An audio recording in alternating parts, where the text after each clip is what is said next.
You probably feel like you spend most of your life fighting. Fighting for your work, fighting for your career, fighting for your relationships, and just overall fighting for a place in this world. Now, you are like a warrior. You are fighting battles every day. Sometimes you win, sometimes you lose, but you take pride in being a warrior. You like that you are a person who can take on a challenge, who can take on a hard situation and come out victorious. You actually take a little bit of pride in that. But the thing is, what you don't like to admit is that being a warrior, being a fighter, it's exhausting and it takes a toll on you mentally and physically. And you don't want to say that out loud, obviously. But deep down, when you're looking into the mirror, you know that toll, that all that strain and the problems that you have are there. And you want to be strong for the people around you. You want to support them. You want to give them the things that maybe you've never had. And I've been there. I've also had this mindset of a warrior, of someone who needs to fight with the world, who needs to struggle, who needs to win. And I think that it benefited me for a while, but I've also felt the cost, and I've discovered a much better way to deal with things. And this is exactly what I'm going to teach you today. I'm going to show you that you don't have to fight for your existence. You don't have to fight for your work, for your career, for your university. There is a way that is going to make it so much better for you and so much easier on your soul and on your heart. Because all that fighting makes you feel not safe. It makes you feel like you are in danger. Because just think about it. When all you do is fight, your nervous system is in fight or flight all the time. You are having arguments or you're having confrontations, sometimes confrontations that other people don't know about. You know what I'm talking about when you get angry at someone or you're creating this little competition game with them or something like that. You're teaching yourself to fight all the time. Meanwhile, what I would like you to do is instead of fighting, instead of wrestling with the world, just surrender in the moment, surrender to the moment, and go with the flow. So, these strategies are what I'm going to teach to you today so that you can still accomplish all of the things you dream about. You can still get the goals that you want. You can still become a millionaire or get this amazing career or build $1 million business or even just be a role model for the people around you, be a hero for the people around you, but without that fight, stress, and anxiety component because it's not necessary. And I wish someone had taught me this when I was younger because nobody told me about it. So automatically, I went into this fight or flight mode. But there is such a better mode that you can operate from, and it just changes the rules, the thermodynamics of your existence completely. Now, I will stay on my notes because I do want this to be very exact and detail oriented, and I want to give the best lesson I can for you. The thing is, you are blind to the better way of doing things, so to surrendering to the moment and going with the flow because of your emotions. And I know that it's hard to admit. I know that you actually don't want to say that out loud, but there are some wounds, there is some pain in your life that probably happened, and you don't say it to everyone, you don't talk about it to all the people around you. You probably keep it to yourself. Maybe you tell one person or two people, but you don't share that with a lot of people. And this pain is still, still have this wound inside yourself. You still have this thing that hurts you, and that thing is usually very emotional. It might be someone who you loved unconditionally who just broke your heart. It might be someone who you counted on and they left you. It might be someone who you thought was going to be the love of your life, but they walked away. It might be a parent who was abusive. But that wound is still with you. and you feel a lot of emotions connected to that wound. Now, you don't want to admit this. I didn't want to admit this, but it's true. You feel anger, you feel sadness, you feel this just hunger for revenge, maybe. And it's definitely a powerful fuel, but it's toxic. It is a little bit, it damages your system when you use that fuel. Now, the thing is, instead of, I want you to first acknowledge it, that you have these emotions that are blinding you, that you have these wounds, and they are not your fault, but you just have to accept them and acknowledge that they are there. Because if you don't acknowledge that they are there, they are just going to get stronger and stronger. This is how reality works. So if you don't actually acknowledge that they are real, if you don't say, this thing happened, it hurt me, and this is why I might feel those emotions, then they are just going to like silently creep into your life slowly, day by day, month by month, decision by decision. So acknowledge that they are there, accept them, and decide to move forward despite them, because they are something that built you. And I also want to share you one thing with you. I watched this old movie, Troy, a little bit while ago, and there is this scene where Achilles, this Greek hero, is about to fight this big, huge guy, and it's moments before the fight. He knows he will fight this huge champion, and there is this little boy who comes to him and who gives him his armor, his sword, who is like a helper to him. And this little boy says to Achilles, gosh, this guy is big. I wouldn't want to fight him. And Achilles looks at this boy and says, that's why no one will remember your name. And it's, of course, a story from a movie. But the lesson I take from that is, the bigger the monsters you fight in your life, the bigger of a hero you are. So in turn, the bigger problems, the more pain you had, the bigger of a hero you are. So just use that as an advantage. Your story is your power. Your pain is your power. Lean into it. Use it. Don't let it use you. Just allow it to become a part of your character. Allow it to be a part of your story. Because the bigger the villain, the bigger the evil guy, the better the hero, right?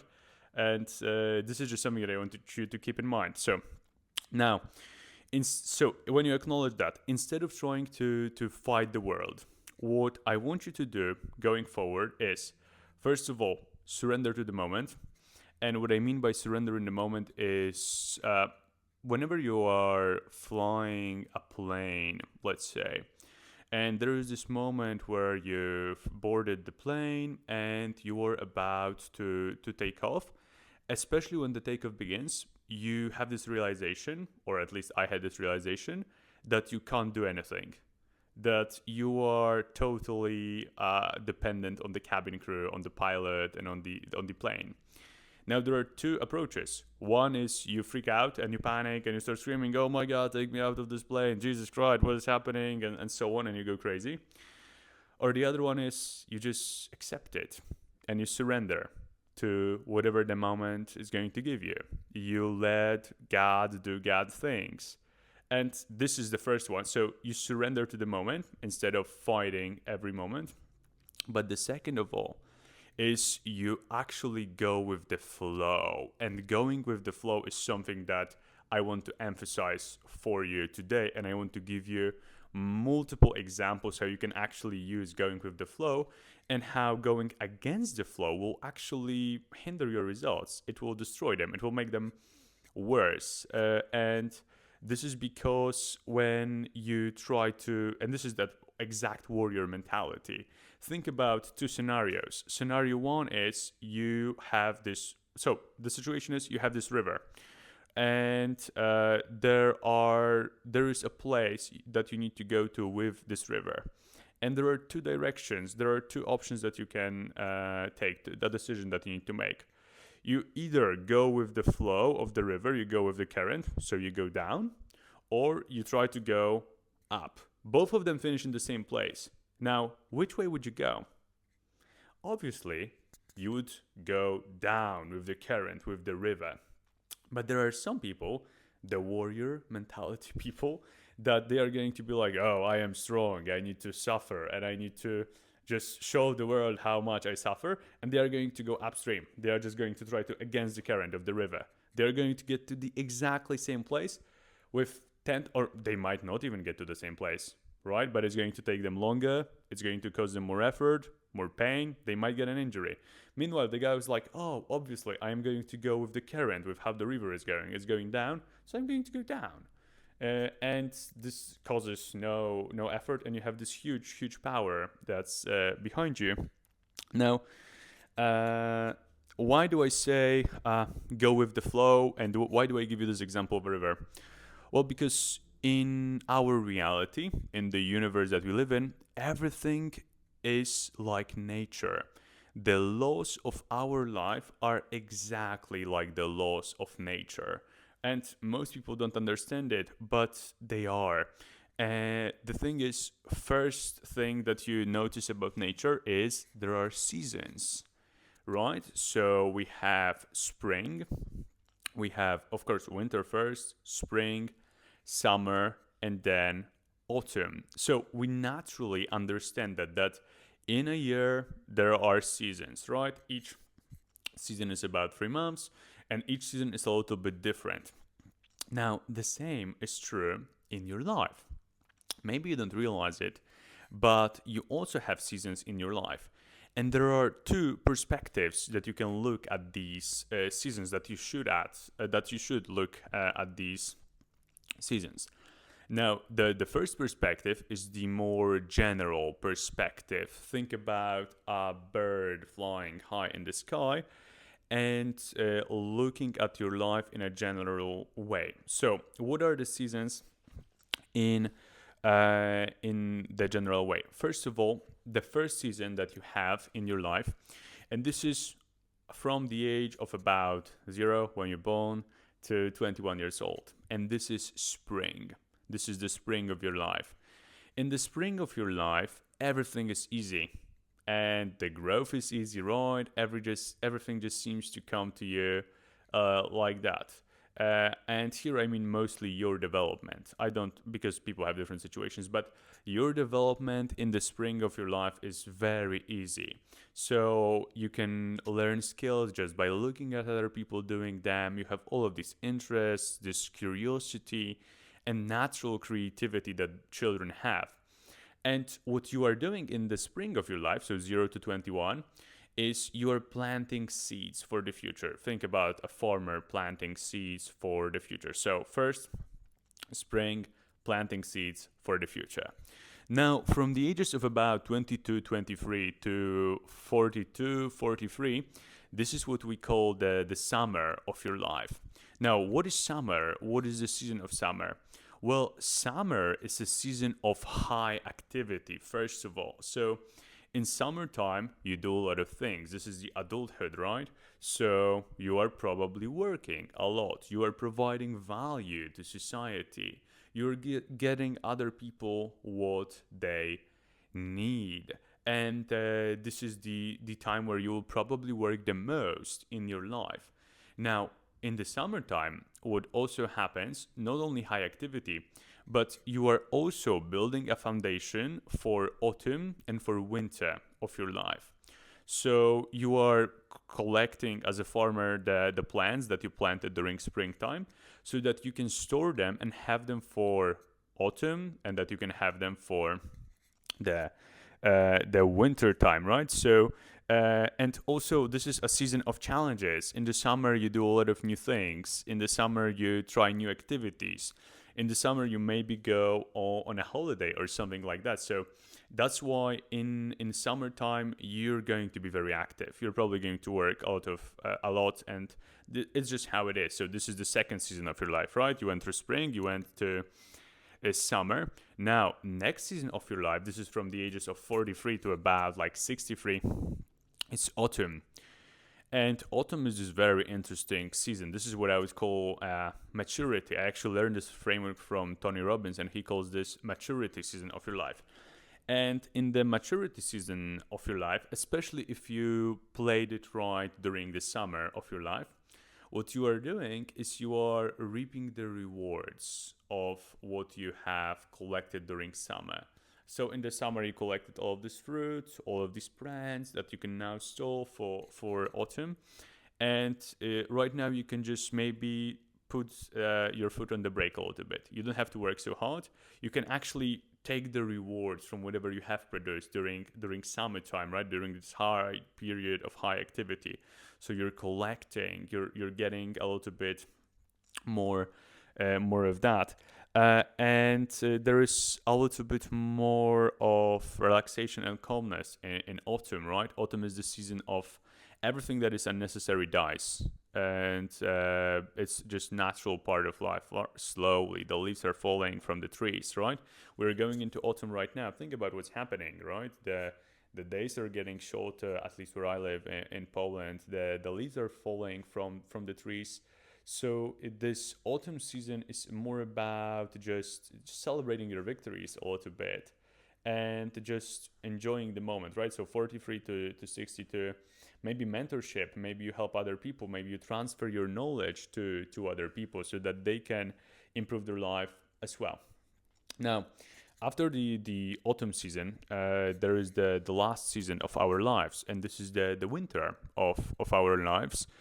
This is like 63 to whatever, however long you live, right? Hopefully more than 100.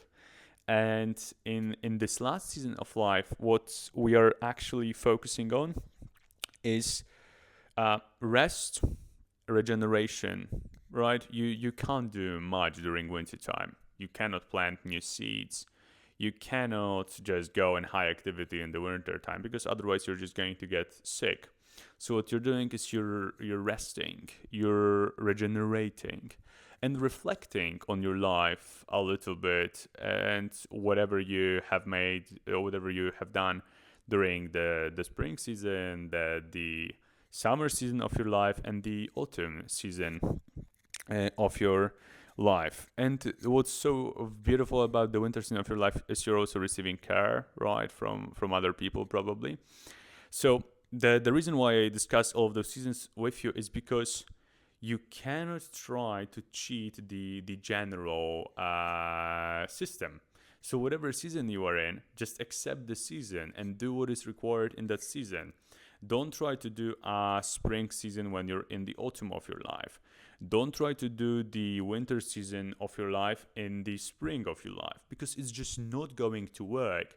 Do you imagine a person who is 25 and they say, I just want to relax, regenerate, and have people take care of me?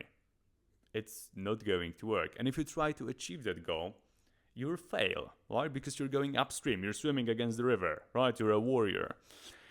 Or when you're trying to do the autumn season in the summer season, very often this gets confused, right? So you're trying to reap the rewards of things you haven't done yet. You're trying to have leverage and passive income where it's not time for you to have passive income yet. I'm sorry, you just haven't done the required work, right? You just need to first provide value to other people. This is what summertime is about. So you're just going upstream. So understand this, right? So you surrender to the season that you are in and you go with the flow. For example, spring season of your life, just accumulate knowledge like crazy. Go and be a maniac about studying, right? Learning comes easy to you. Use that advantage. Plant those seeds for the future. Now, if you're in the summertime of your life, it's probably the best time for you to work because you're just in this spot where you have some knowledge and experience that you have gained during springtime, but you also have high energy, so you can still pursue work and you can face challenges because you don't have the tiredness of old age yet. So you surrender to this and you just go with the flow. You do with whatever is easier at the moment. Now, this was the general view. The even more important view is the specific view of seasons in your life. So we talked about the bird flying over your life and looking at it, right? So we discussed those seasons. But now let's think about zooming in and actually seeing each moment. So there are always little seasons throughout the year and throughout your the moments that you are living. So I take that as a year, and I will give you a few lovely, unbelievable examples that you just have to remember. So for me, one of the best ways to understand this is just give me.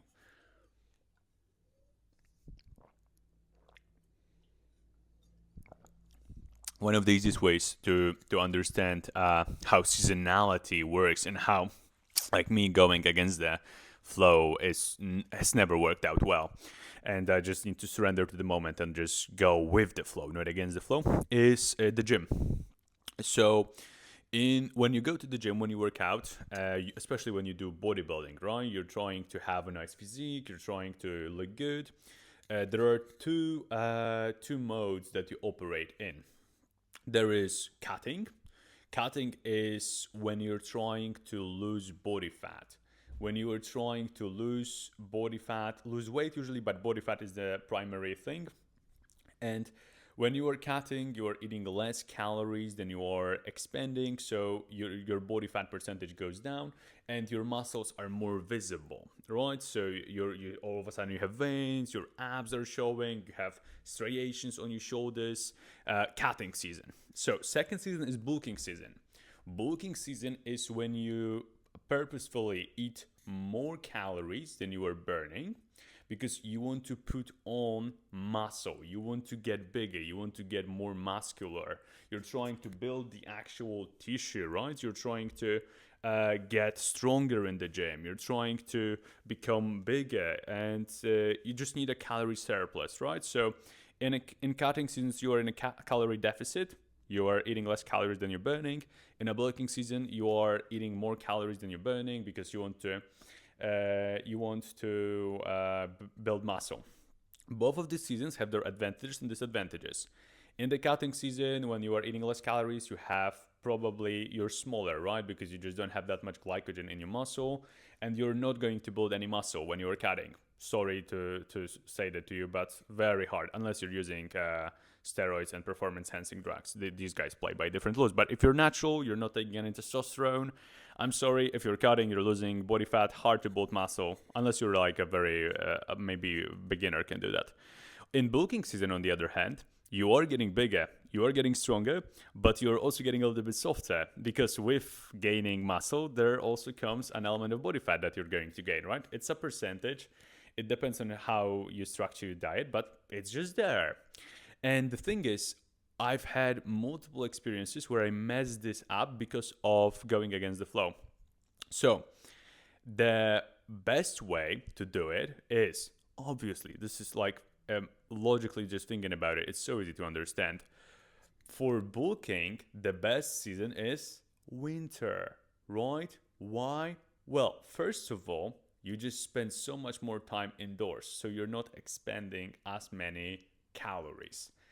So that all of a sudden makes it easier. You don't have to stuff your face with crazy amounts of food. The clothes you are wearing during winter are also different, because when you are wearing a nice sweater like I am today, and your shoulders and your biceps are popping, it's great. Nobody sees your like six pack during the winter time, obviously, right? You're not taking your shirt off. You're not going to the beach. You're not going outside running. You're not tanning. So bulking in the winter is perfect, actually. So just by going with the flow with that, you're not trying to swim against the current, because cutting in the winter is, I've done it before, and it's just miserable because it's so cold outside.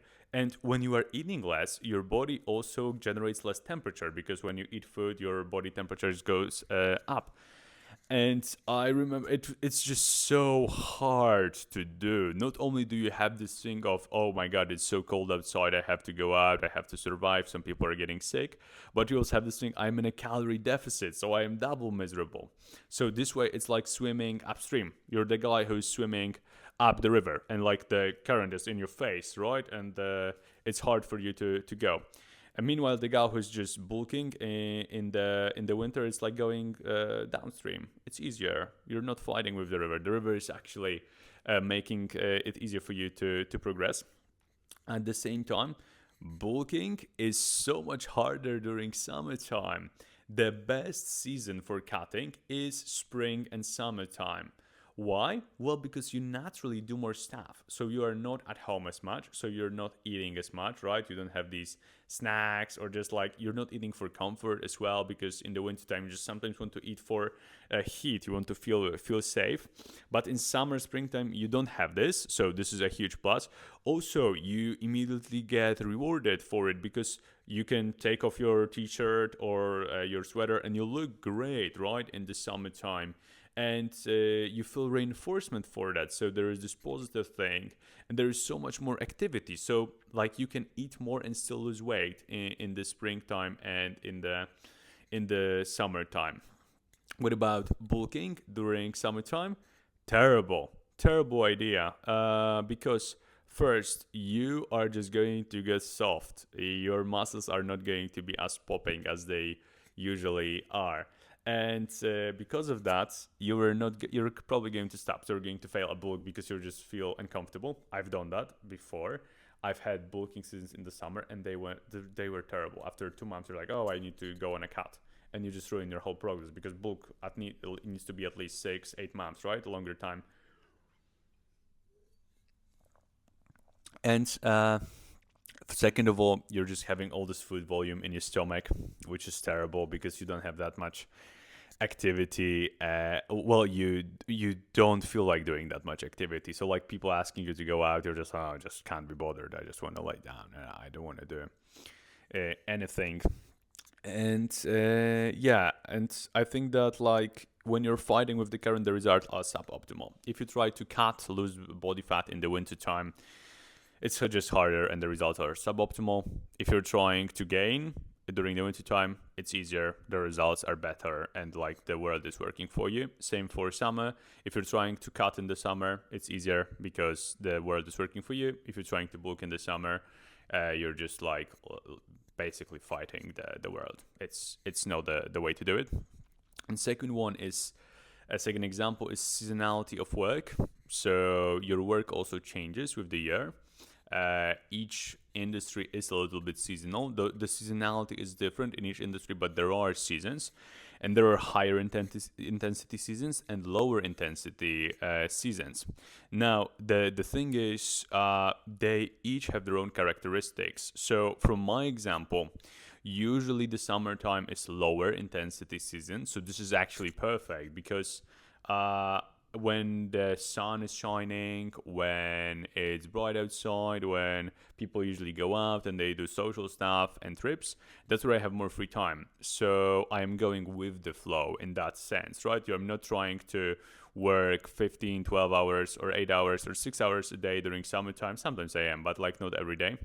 Nothing like in the winter time, right? Because the winter time is winter, autumn, perfect time to work, actually, when you think about this, because where I live in Poland, the weather is terrible outside, so it's raining most of the days, and it's dark, and there is no sun, and yeah, outside is just miserable. But for working, you feel so good when you are inside, when you're actually doing some productive activities, when you're planning, when you're studying, when you're creating.